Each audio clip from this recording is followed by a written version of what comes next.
नमस्कार दोस्तों, जय हिंद जय भारत। मैं हूँ CL Saini, CDRK Saini B Ed classes में आप सभी का हार्दिक स्वागत है, अभिनंदन है। दोस्तों, हमारे चैनल के माध्यम से आप सभी के लिए पाठ योजना निर्माण कार्यक्रम चलाया जा रहा है। इस पाठ योजना निर्माण कार्यक्रम के अंतर्गत आज की लाइव क्लास में हम नागरिक शास्त्र पाठ योजना क्रमांक 15 के अंतर्गत अनुच्छेद 370 यानी कि धारा 370 आर्टिकल 370 हमारे भारतीय संविधान का ये आर्टिकल है। इस पर आपको एक लेसन प्लान बनाना आपको बताएंगे कि किस तरह आप इस आर्टिकल पर लेसन प्लान बना सकते हैं। आप कौन कौन से शिक्षण बिंदु लेंगे, किस तरह के विकासात्मक प्रश्न बनाएंगे, किस तरह के बोध प्रश्न बनाएंगे, किस तरह पुनरावृत्ति प्रश्न करते हुए मूल्यांकन और गृह कार्य के प्रश्न बनाएंगे। तो दोस्तों, आप सब बने रहें हमारे साथ, हमारे इस चैनल के साथ। और दोस्तों, यहाँ पर जब हम नागरिक शास्त्र लेसन प्लान का निर्माण करते हैं तो सबसे पहले हम शामपट पूर्ति का निर्माण करते हैं। शामपट पूर्ति के अंतर्गत वही हम विद्यालय का नाम, कक्षा, दिनांक, विषय, कालांश का समय और बीच सेंटर में हमारा प्रकरण लिखते हैं। प्रकरण को अंडरलाइन करते हैं और इन्वर्टेड कोमाज में बंद करते हैं। दोस्तों, शामपट पूर्ति के बाद हम उद्देश्य, विशिष्टीकरण और अपेक्षित व्यवहारगत परिवर्तन का निर्माण करते हैं।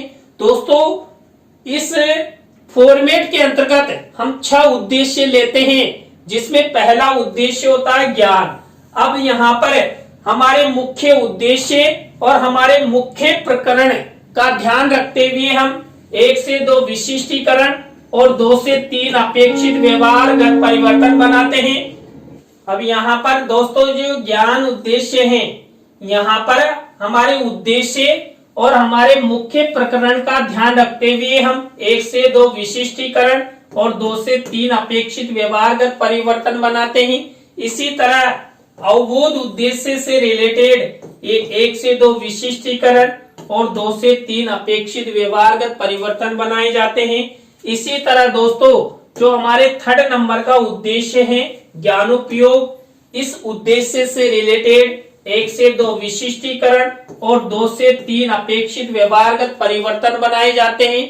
इसी तरह दोस्तों, कौशल उद्देश्य से रिलेटेड 1 से 2 विशिष्टीकरण और 2 से 3 अपेक्षित व्यवहारगत परिवर्तन हमारे द्वारा हमारी पाठ योजना की डायरी में बनाया जाता है।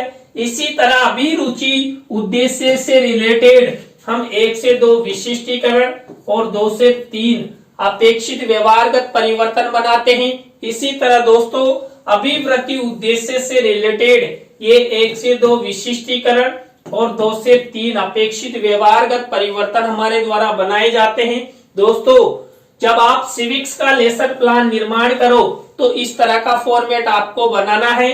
उद्देश्य, विशिष्टीकरण और अपेक्षित व्यवहारगत परिवर्तन। दोस्तों, यहाँ तक की प्रक्रिया करने के बाद हम कक्षा शिक्षण सहायक सामग्री का कॉलम बनाते हैं। कक्षा शिक्षण सहायक सामग्री के अंतर्गत हम सामान्य और विशिष्ट शिक्षण सहायक सामग्री का निर्माण करते हैं। दोस्तों, सामान्य शिक्षण सहायक सामग्री तो हमें मार्केट में रेडीमेड मिल जाती है, लेकिन जो विशिष्ट शिक्षण सहायक सामग्री होती है उसका निर्माण हमारे द्वारा किया जाता है। दोस्तों, विशिष्ट शिक्षण सहायक सामग्री के अंतर्गत हम चार्ट, चित्र, मॉडल, प्रतिकृति आदि का निर्माण करते हैं। दोस्तों, यहाँ पर जो हमारा मुख्य प्रकरण है धारा 370, इस पर हम चार्ट और चित्र का प्रयोग करेंगे। यहाँ पर हम एक अच्छा मॉडल भी बना सकते हैं। मैं बताऊंगा आपको किस तरह आप मॉडल बनाएंगे। दोस्तों, कक्षा शिक्षण सहायक सामग्री के बाद हम पूर्व ज्ञान का कॉलम बनाते हैं।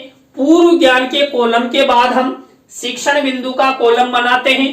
दोस्तों, यहाँ पर जो हमारा मुख्य प्रकरण है अनुच्छेद 370 यानी धारा 370, इस पर हम 3 टॉपिक लेते हुए 3 टीचिंग पॉइंट लेते हुए लेसन प्लान का निर्माण करेंगे। यहाँ पर पहला टीचिंग पॉइंट है अनुच्छेद 370 की व्याख्या। इसी तरह दूसरा टीचिंग पॉइंट है अनुच्छेद 370 के विशेषाधिकार और थर्ड नंबर का टीचिंग पॉइंट है अनुच्छेद 370 का खात्मा। इस तरह आपको यहां पर 3 टीचिंग पॉइंट लेने हैं। 3 टीचिंग पॉइंट के बाद आपको शिक्षण विधि प्रविधि का कॉलम बनाता है। दोस्तों यहां पर देखिए, हम मुख्य रूप से प्रश्नोत्तर विधि और व्याख्यान विधि का सबसे अधिक प्रयोग करते हैं। तो दोस्तों आपको यहां तक की प्रक्रिया, यहां तक के फॉर्मेट अच्छे से बनाना है, जिससे आपका पर्यवेक्षक खुश हो जाए और आपके लेसन प्लान में आपको अच्छे अंक प्रदान करे और आपके फाइनल लेसन में भी अच्छे अंक आए। दोस्तों इसके बाद हमारी मुख्य पाठ योजना शुरू होती है। हमारी मुख्य पाठ योजना का पहला चरण, पहली स्टेप, पहला शिक्षण बिंदु होता है प्रस्तावना। दोस्तों प्रस्तावना को उत्प्रेरणात्मक उपक्रम भी कहते हैं। दोस्तों प्रस्तावना शिक्षण बिंदु के अंतर्गत हम 3 से 5 प्रस्तावना के प्रश्न बनाते हैं। अंतिम प्रश्न समस्यात्मक होता है, प्रश्नों में तारतम्यता होती है, जिग जैग होता है और उत्तरों से ही प्रश्न बनाया जाता है। दोस्तों यहाँ पर मैंने धारा 370 अनुच्छेद 370 पर किस तरह प्रस्तावना के प्रश्न बनाए गए हैं। पहला प्रश्न देखिए, उड़ने वाले कुछ पक्षियों के नाम बताइए। तो तोता, मैना, चिड़िया, कौवा, चिल, गिद्ध आदि। अब इसी उत्तर से हमारा नेक्स्ट प्रश्न बनेगा, सोने की चिड़िया किस देश को कहा जाता था? तो भारत को। अब इसी उत्तर से हमारा नेक्स्ट प्रश्न बनेगा, भारत में लोकतांत्रिक प्रक्रिया अंतर्गत शासन किसके द्वारा चलता है? भारतीय संविधान के अनुसार हमारे देश का शासन चलता है। अब इसी उत्तर से हमारा नेक्स्ट प्रश्न बनेगा, भारतीय संविधान द्वारा जम्मू कश्मीर को कौन कौन से विशेष अनुच्छेद या उपबंध प्रदान किए गए, प्रदत्त किए गए हैं? तो अनुच्छेद 370, अनुच्छेद 35A ये विशेष रूप से वहां के निवासियों को प्रदान किए गए हैं। अब इसी उत्तर से हमारा नेक्स्ट प्रश्न बनेगा, अनुच्छेद 370 के बारे में आप सब क्या क्या जानते हो? तो दोस्तों ये अंतिम प्रश्न समस्यात्मक हो गया, उत्तरों से प्रश्न बनाए गए हैं, प्रश्नों में तारतम्यता है, जिग जैग है। और दोस्तों यहाँ पर ऐसे प्रश्न बनाए गए हैं जो छात्र छात्रा आसानी से इनके उत्तर दे सकते हैं। तो दोस्तों आपको इस तरह ये अनुच्छेद 370 पर प्रस्तावना के प्रश्न बनाने हैं। प्रस्तावना के प्रश्नों के बाद आपको क्या करना है? उद्देश्य कथन। दोस्तों उद्देश्य कथन करते हुए ही हमारे मुख्य प्रकरण को हम श्याम पट पर लिखते हैं, अंडरलाइन करते हैं, इन्वर्टेड कॉमास में बंद करते हैं। दोस्तों यहाँ पर उद्देश्य कथन किया गया है, बच्चों आज हम सब जम्मू कश्मीर से संबंधित अनुच्छेद 370 की व्याख्या, प्राप्त विशेषाधिकार एवं उसके खात्मे के बारे में विस्तार पूर्वक अध्ययन करेंगे। तो आप सब बने रहें हमारे साथ, हमारे इस चैनल के साथ। और दोस्तों आप हमारे इस चैनल पर पहली बार आए हैं तो हमारे चैनल को सब्सक्राइब करें और पास ही बने बेल आइकन को जरूर दबावें। दोस्तों यहाँ पर हम छात्र छात्राओं को चित्र दिखाते हुए भी यहाँ पर अच्छा मॉडल बना सकते हैं। दोस्तों यहाँ पर देखिए मेरे द्वारा ये भारत के नक्शे में जम्मू कश्मीर का नक्शा दिखाते हुए, जम्मू कश्मीर की वादियों को दिखाते हुए इस तरह का मेंशन किया है। तो आप अच्छा चित्र भी बना सकते हैं, मॉडल भी बना सकते हैं और आपको उसका एक मिनीचर यहाँ पर आपका जो कॉलम है शिक्षण सहायक सामग्री का, उसमें मिनीचर के रूप में लगाना है। तो दोस्तों यहाँ पर हमने सबसे पहले प्रस्तावना के प्रश्न बनाए, उद्देश्य कथन किया। आपको प्रस्तावना और उद्देश्य कथन सबसे अच्छा बनाना है, जिससे छात्र छात्रा आपके पाठ के प्रति सक्रिय हो, रुचि ले। दोस्तों इसके बाद हमारी नेक्स्ट स्टेप आती है पाठ प्रस्तुतिकरण की। दोस्तों पाठ प्रस्तुतिकरण के अंतर्गत मैंने आपको जो 3 टीचिंग पॉइंट बताए थे उन पर लेसन प्लान बनाया जाता है। दोस्तों यहाँ पर पाठ प्रस्तुतिकरण में हमारा पहला टीचिंग पॉइंट है अनुच्छेद 370 की व्याख्या। अब यहाँ पर हम क्या करेंगे, इस टीचिंग पॉइंट से रिलेटेड ही यहाँ पर विकासात्मक प्रश्न उत्तर बनाएंगे।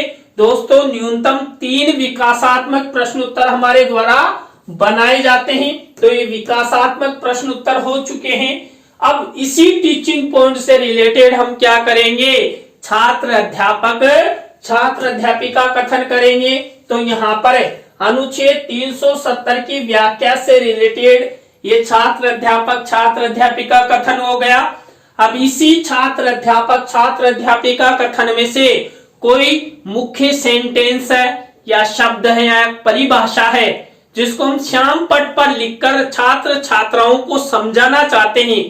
ऐसे शब्दों, ऐसे सेंटेंसों, ऐसी परिभाषाओं को हम, जो हमारा फॉर्मेट है श्याम पट कार्य वाला, इस पर ब्लैक शीट का निर्माण करते हुए इस तरह सिल्वर कलर के पेन से लिख देते हैं और इसी छात्र अध्यापिका कथन से रिलेटेड हम शिक्षण सहायक सामग्री के कॉलम में इस तरह चित्र मिनिएचर के रूप में लगाते हैं। तो अनुच्छेद 370 से रिलेटेड ये जम्मू कश्मीर का नक्शा मेरे द्वारा यहाँ पर दिखा गया है।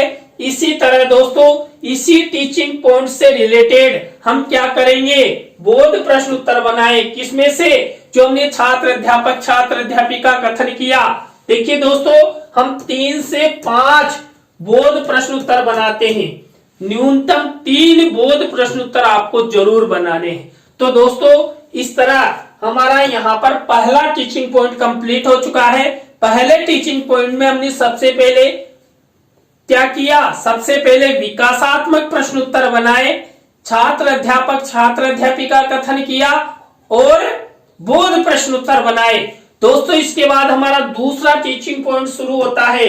दोस्तों हमारा दूसरा टीचिंग पॉइंट शुरू होता है। इसमें हम वही सबसे पहले विकासात्मक प्रश्न उत्तर बनाते हैं।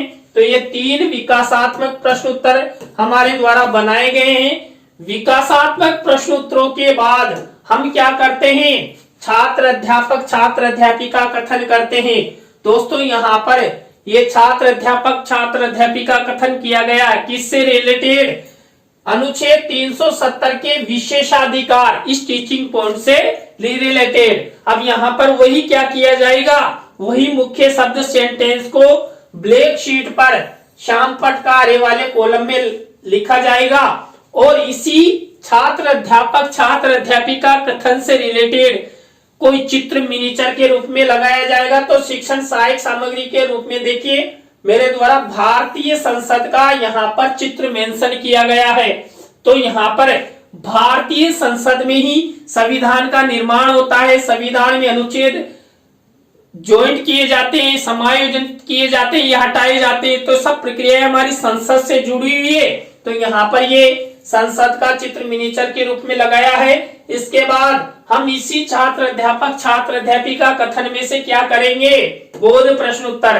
तो दोस्तों ये बोध प्रश्न उत्तर वही मैंने आपको बताई थी, हम 3 से 5 बोध प्रश्न उत्तर बनाते हैं। तो यहाँ पर अनुच्छेद 370 के विशेषाधिकार, इस टीचिंग पॉइंट से रिलेटेड ये बोध प्रश्न उत्तर हुए। तो दोस्तों इस तरह हमारे 2 टीचिंग पॉइंट कंप्लीट हो चुके हैं। यहाँ पर भी हमने वही सबसे पहले क्या किया, सबसे पहले विकासात्मक प्रश्न उत्तर बनाए, छात्र अध्यापिका कथन किया और बोध प्रश्न उत्तर बनाए। इसके बाद हमारा 3rd नंबर का टीचिंग पॉइंट देखिए, यहाँ पर 3rd नंबर का टीचिंग पॉइंट है अनुच्छेद 370 का खात्मा। अब इससे रिलेटेड वही सबसे पहले विकासात्मक प्रश्न उत्तर, विकासात्मक प्रश्न उत्तरों के बाद वही छात्र अध्यापिका कथन, वही मुख्य शब्दों को यहाँ पर ब्लैक शीट के निर्माण में इस तरह लगाते हैं, लिख देते हैं। इसके बाद इसी छात्र अध्यापिका कथन से रिलेटेड शिक्षण सहायक सामग्री के कॉलम में चित्र का मेंशन। ये देखिए यहाँ पर जम्मू कश्मीर में अनुच्छेद 370 खत्म के समय क्या प्रक्रिया हुई, इसके बारे में चित्र मेंशन किया गया है। इसके बाद इसी छात्र अध्यापिका कथन से रिलेटेड हम बोध प्रश्न उत्तर बनाएंगे। तो दोस्तों हमारे द्वारा वही 3 से 5 क्या किए जाएंगे, बोध प्रश्न उत्तर बनाए जाएंगे। तो इस तरह दोस्तों हमारे ये तीनों टीचिंग पॉइंट कंप्लीट हो चुके हैं। यहाँ पर हमने वही प्रक्रियाएं अपनाई। सबसे पहले विकासात्मक प्रश्न उत्तर, छात्र अध्यापक छात्र अध्यापिका कथन और बोध प्रश्न। तो दोस्तों आप कोई सा भी सिविक्स का लेसन बनाए, कोई सा भी टॉपिक ले, इस तरह आपको यहां तक की प्रक्रिया अपनानी है। वही 3 टीचिंग पॉइंट लेना है और पाठ योजना का निर्माण करना है। इसके बाद हमारी नेक्स्ट स्टेप आती है पुनरावृत्ति प्रश्नों की। दोस्तों पुनरावृत्ति प्रश्न उत्तरों के अंतर्गत हम जो 3 टीचिंग पॉइंट लेते हैं, उन्हीं 3 टीचिंग पॉइंटों में से ये पुनरावृत्ति प्रश्न उत्तर बनाते हैं। तो दोस्तों यहाँ पर देखिए मेरे द्वारा ये 5 पुनरावृत्ति प्रश्न उत्तर बनाए गए हैं। पुनरावृत्ति प्रश्न उत्तरों के बाद मूल्यांकन प्रश्न बनाए जाते हैं। मैंने मूल्यांकन प्रश्नों के बारे में आपको कई बार बता दिया है। हम 3 तरह के प्रश्न लेते हैं। 3 तरह के प्रश्नों में देखिए दोस्तों यहाँ पर वही 2-2 प्रश्न बनाए गए हैं। वस्तुनिष्ठ प्रश्न, रिक्त स्थानों से रिलेटेड, सत्य असत्य से रिलेटेड, लघुत्रात्मक अति लघुत्रात्मक से रिलेटेड। तो आपको वही ब्लैक शीट का निर्माण करना है और सिल्वर कलर के पेन से ये मूल्यांकन प्रश्न लिखना है। मूल्यांकन प्रश्न उत्तरों के बाद हम गृह कार्य की स्टेप अपनाते हैं।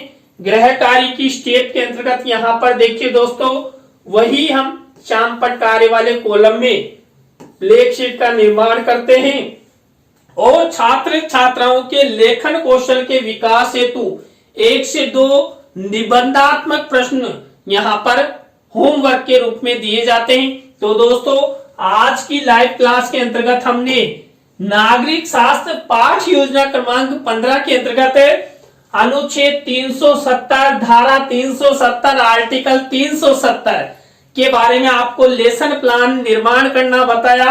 आज का लेसन प्लान आपको कैसा लगा कमेंट्स में हमें जरूर बताएं। अच्छा लगा हो तो लाइक करें, कमेंट्स करें और शेयर जरूर करें दोस्तों।